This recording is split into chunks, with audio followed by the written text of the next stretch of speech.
ATM रे बाहरिथिबा टंका को लोभ न करी थाना रे देले दंपति।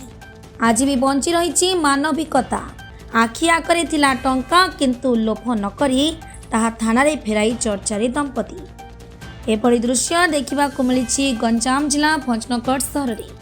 भंजनगढ़ सहर स्थित शंख साहिर दीपक नायक और तांक पत्नी टंका उठाइबा पई सहरर खाला साहिरे थिबा एटीएम को जाइथिले।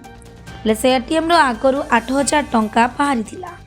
तेज से टंका को नहीं भंजनगर पुलिस को देइछंती दंपति।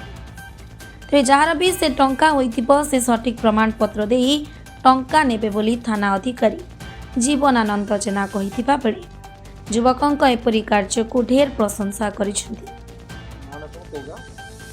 दीपक नायक मोर शंकर साई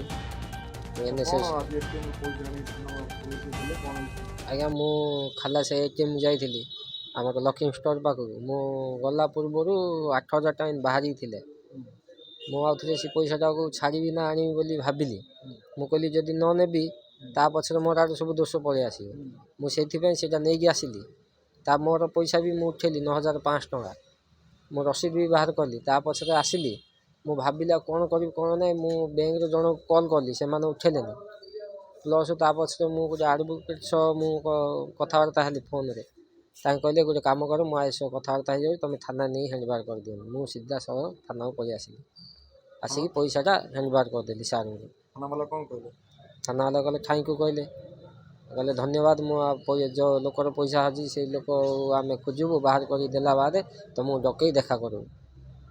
पैसा पाइले लोभ लगे ना आज्ञा पर पैसा कौन लोभ आज्ञा जिते भगवान आमको देती तो धन्यवाद आउ कौन लोभ करिया संसार किए कौन नेबे दे हाँ लोभ करिया जहाँ अच्छी जमी अच्छी खुशी अच्छी। गंजाम जिला प्रतिनिधि अमरेंद्र कुमार पट्टनायक रिपोर्ट ओडिशा टुडे।